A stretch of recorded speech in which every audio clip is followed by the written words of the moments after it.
Amis du jour, bonjour. Amis du soir, bonsoir. Je vous rappelle qu'on est, ceci est la 6e d'une série de 13 vidéos et je vous conseille de les regarder toutes en même temps parce que sinon vous n'allez rien comprendre, vous allez dire c'est quoi cet arrêt et tout. Et donc on va un peu déplacer, changer l'ordre du sommaire que j'avais donné dans les 2 premières vidéos parce que je voudrais faire une vidéo spéciale élection présidentielle. Mais non, ne raccrochez pas tout de suite parce que vous allez voir c'est passionnant. Je voudrais raccrocher ça au monde de l'invisible, à ce qui se passe dans l'invisible, au chamanisme, à l'importance que chacun réveille son propre chaman intérieur. Vous allez voir c'est passionnant. Mais avant ça, il faut que je vous parle un petit peu de la situation actuelle, à savoir que vous avez tous ces candidats pour l'élection présidentielle, mais on peut dire qu'ils font tous plus ou moins partie, je ne sais pas d'autres mots que choisir que complot. Je sais qu'il y a beaucoup de gens qui se hérissent, mais écoutez jusqu'au bout parce que vraiment vous n'allez rien comprendre. Parce que sachez bien que la dette n'existe pas. La dette est une manipulation comptable qui a été faite de toutes pièces et c'est très important à comprendre. En 2 mots, donc je ne vais pas parler longtemps de ce complot, mais un tout petit peu. Ce complot date de plus ou moins la Révolution française, à savoir la plupart des êtres qui détenaient le pouvoir et qui détenaient les terres, le capital, on va dire, eh bien, si vous voulez, ils ont décidé de diriger plus ou moins plutôt dans l'ombre. Et petit à petit, effectivement, ils ont réalisé que c'était beaucoup plus facile d'installer des démocraties où ils faisaient plus ou moins ce qu'ils voulaient et gouvernaient dans l'ombre plutôt que des dictatures où c'était beaucoup plus dur à gérer. Et donc, en hyper résumé, le problème de la dette vient du fait que dans les années 70, jusqu'aux années 70, la France était une espèce d'exception. À savoir qu'elle avait le droit encore d'imprimer son propre argent. Car avant, effectivement, chaque pays imprimait son propre argent. Vous allez me dire, c'est tout à fait logique. Quand un pays décidait qu'il avait besoin d'argent, eh bien, il en imprimait, il actionnait la planche à billets. Et effectivement, comme l'argent, du coup, quand il y en avait plus, ça perdait un peu de sa valeur, mais au moins, c'est chaque pays qui dirigeait sa destinée économique, politique et sociale. Et donc, et au moins, l'argent qu'il imprimait, s'il n'était pas ripou, il pouvait l'utiliser directement pour le bien-être et l'évolution du peuple. Depuis, c'est le général de Gaulle et les comités de la résistance qui ont réussi à arracher ça aux Américains. C'est une des raisons pour lesquelles l'Amérique voyait d'un très mauvais œil le général de Gaulle. Et que c'est un grand homme. Parce qu'effectivement, il avait vu très juste. Et il avait compris que ceux qui détiennent le droit d'imprimer l'argent, ce sont eux qui contrôlent le monde.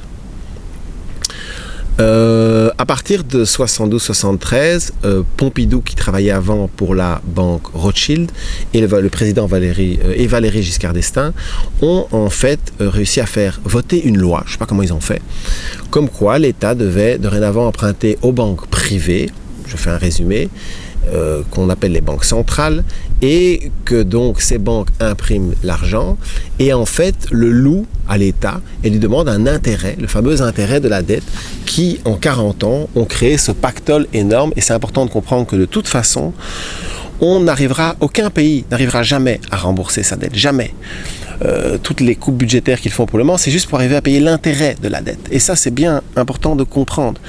Il n'existe qu'une solution à court terme, c'est d'annuler les dettes de tous les pays. Vous allez me dire, ce n'est pas possible? Oui, c'est possible. Il existe une loi dans le droit international, une loi dont la plupart des médias n'ont pas le droit de parler, et qui fait qu'on peut déclarer une dette odieuse, je me trompe toujours de nom, et à ce moment, par exemple, les Américains ont déclaré la dette odieuse de l'Irak lorsqu'ils ont envahi ce pays.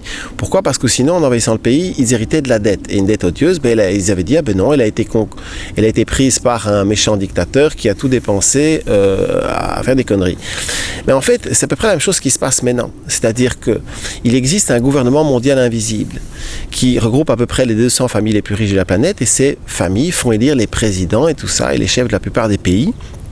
Et petit à petit, ils font voter des lois de manière à ce que les classes moyennes disparaissent complètement et qu'il n'y ait plus que des très riches qui travaillent pour le complot et des esclaves qui travaillent pour eux.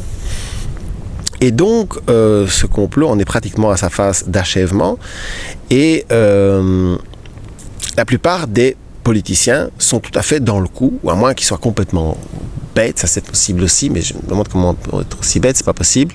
Maintenant, à leur décharge, c'est vrai que la plupart des politiciens dans l'histoire qui ont osé remettre en question ce droit des banques privées d'imprimer l'argent, eh ben, il y en a eu deux très connus. C'est le premier président des États-Unis, parce que les États-Unis ont été créés aussi pour ça, pour se libérer de ça, mais ça n'a pas marché.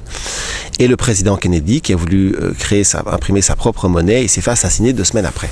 Alors voilà, on n'est pas là pour parler trop de ça, mais ça c'était l'intro. Pourquoi ramener tout ça au chamanisme? Parce qu'en fait, ces êtres, vous croyez vraiment qu'ils sont mauvais? Vous croyez vraiment qu'il y a des êtres humains qui sont prêts à se dire allez, on va tout détruire et tout? Non. Ils sont dans une certaine logique et en fait, ils sont habités par des formes invisibles. C'est très important de comprendre. Alors, ça ne veut pas dire que les forces invisibles sont hostiles aux humains. Loin de là.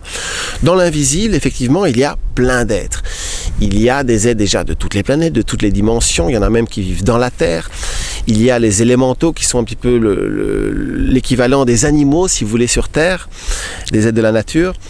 Et puis il y a ce qu'on appelle les formes pensées. On va surtout s'intéresser à elles, qui en fait sont on les appelle les formes pensées parce que ce sont les humains qui les forment par leurs pensées.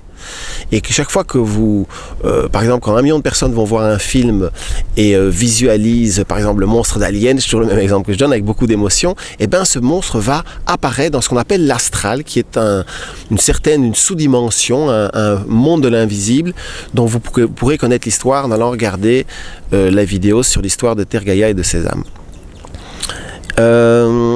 Cet astral, en fait, est donc créé par les humains et nourri par les humains. Et c'est ça le gros délire, c'est que ces forces qu'on appelle les formes pensées ont créé un monde entre elles et sont devenues petit à petit autonomes et ont pris petit à petit le pouvoir sur les humains et ont commencé à les influencer, à aller dans une culture où la souffrance a beaucoup d'importance. Pourquoi? Parce qu'elles se nourrissent par nos émotions et que c'est beaucoup plus facile quand on gère des masses de les faire souffrir que d'en les rendre heureuses. Enfin, moi je ne le crois pas, mais enfin, c'est une facilité en tout cas.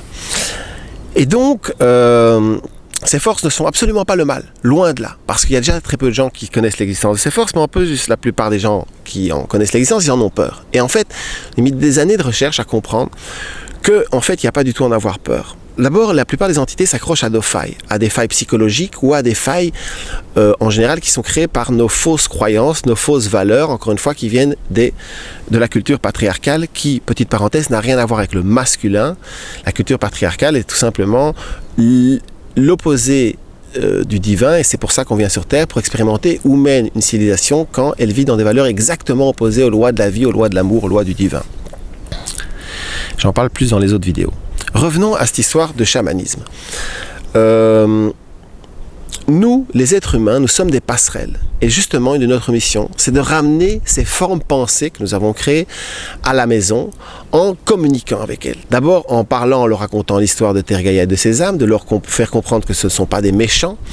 Et en fait, de leur rappeler le pacte divin qui dit que tout être aura un jour le droit effectivement de rentrer à la maison, qu'on est tous, notre esprit est éternel, et de demander à vos alliés de l'invisible, alors là effectivement vous pouvez comment les trouver, de nouveau l'opposé des cultures patriarcales, de vous connecter à des êtres comme ça et de leur demander de faire sentir à l'entité la maison et hop, elle s'en va, elle est très heureuse et après vous avez un ami dans les autres dimensions.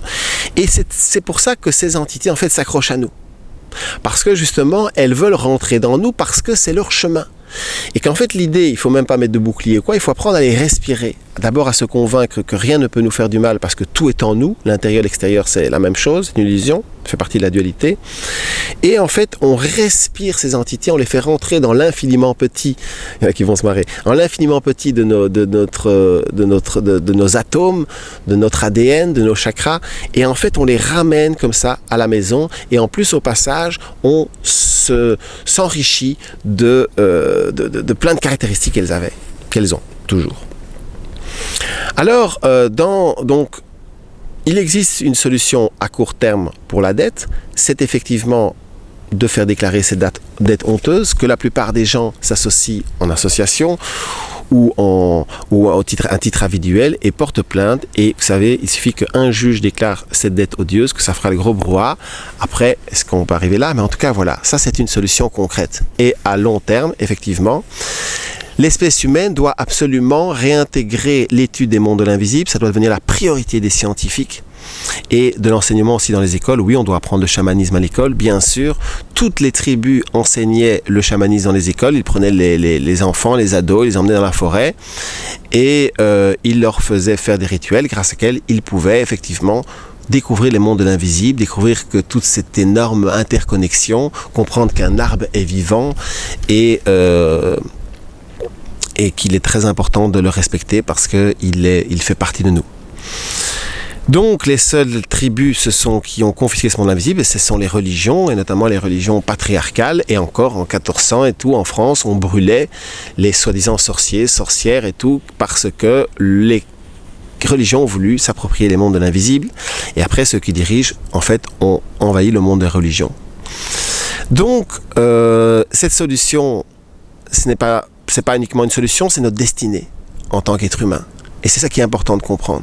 Nous sommes des passerelles. L'être humain est une passerelle qui a la faculté de montrer très très fort dans ses, entre guillemets, moi j'aime appeler ça les niveaux de conscience. Très haut, 7e, 8e chakra, vraiment, et de descendre. C'est important de ne pas rester tout le temps en haut, de descendre aussi, donc d'oser aller explorer ses enfers intérieurs et de ramener chaque fois cette conscience. Et c'est la même chose qu'on fait sur Terre. Et au plus on fait ça, au plus petit à petit, on ramène effectivement cette conscience divine petit à petit sur Terre. Voilà, pour en savoir plus, vous pouvez aller sur le site où vous trouverez plus d'infos sur ce complot et de plus en plus sur le chamanisme et tout. On va en faire d'autres vidéos. Quelque chose aussi d'important à faire parce qu'il y a des petits gestes magnifiques dont on ne se rend pas compte. Par exemple, vous savez, quand on prend une bonne douche, on commence par une bonne douche chaude, puis après une bonne douche froide, on se mouille les cheveux et tout, ben c'est fabuleux, ça enlève plein de charges émotionnelles et tout qu'on a récoltées dans la journée. Ça fait partie ce n'est pas uniquement la fraîcheur et tout qui nous rend bien, c'est aussi ça. Et donc, je dirais que ce qui est important, c'est de considérer plus l'amour comme une danse que comme une possession. Parce que quand on veut posséder l'autre, eh bien, on va trop rapidement s'imprégner aussi de tous ces bobos, de toutes ces charges émotionnelles. Évidemment, tout ça, on peut le faire avec des personnes qu'on choisit, mais c'est important de ne pas se mélanger énergétiquement avec n'importe qui et de comprendre que dans la culture Nouvel Âge, c'est un des grands pièges. C'est de dire non, tout est super, on se prend tous dans les bras et tout. Oui, prendre les bras, les gens, quand on les connaît, quand on les sent bien, quand on a le même genre de valeurs, tout à fait. Les bouddhistes, les tibétains, c'est pour ça qu'ils font namasté, c'est parce que non, ils ne vont pas aller se mélanger directement. Alors je sais que c'est difficile à comprendre parce que c'est dans cette étreinte, dans cette fusion qu'on trouve beaucoup de réconfort sur Terre. Mais en fait, c'est parce qu'on a été programmé à aller à l'extérieur, alors que c'est dedans. Deux personnes pourraient se prendre dans les bras, d'ailleurs, c'est comme ça qu'on peut faire l'amour divin, la sexualité divine, c'est de faire l'amour ou de faire une étreinte ensemble, mais en chacun, en se connectant à l'intérieur, notamment à l'intérieur de chacun de nos atomes. Je ne sais pas si vous savez, quand on brise un atome, on a la puissance d'une bombe atomique. Donc on a chacun l'énergie pour chauffer 10 villes comme Paris. Voilà. Pour parler un tout petit peu des candidats quand même, je dirais que moi je serais français, je voterais Hollande. Après, je ne me leurre pas, Hollande c'est comme Obama, ça fait partie d'une machine pour casser les espoirs qui vont naître, parce qu'ils sont tout à fait, ils ne remettent absolument pas en question ce système injuste et qui amène l'humanité dans sa destruction, qui est encore une fois un thème précis, le fait que les États doivent retrouver le droit d'imprimer leur argent. Et c'est vrai que Marine Le Pen, c'est une des seules qui parle de cette histoire d'argent, c'est vrai, mais à la fois, j'ai pas trop confiance et je me dis qu'une fois qu'ils seront élus, ils vont retrouver leur ligne encore plus droite que droite. Et donc je crois effectivement, même Besancenot, je sais qu'il n'est pas dans la course, mais par exemple un jour j'ai vu un interview de lui, il dit mais non, cette dette existe. Mais non, Besancenot, cette dette n'existe pas. Voilà. Donc quoi qu'il arrive, que vous croyez à toutes ces histoires ou pas, moi je vous le dis, votre être divin, il est là. Tout autour de nous est en place pour qu'on réalise nos plus grands rêves, car notre plus grand rêve, c'est ça notre être divin. Et c'est maintenant de le réaliser. Que vous fassiez partie des rares personnes qui ont envie de faire ce lien et d'incarner leur être divin maintenant ou pas, le plus important c'est de vivre vos rêves maintenant le plus en harmonie possible avec vos valeurs. Allez, osez. Et vous verrez, comme ça on sort toujours gagnant. Je vous fais un gros bisou, à tout de suite, bon dimanche. Et rappelez-vous que malgré les apparences, nous nous aimons tous et toutes depuis l'éternité.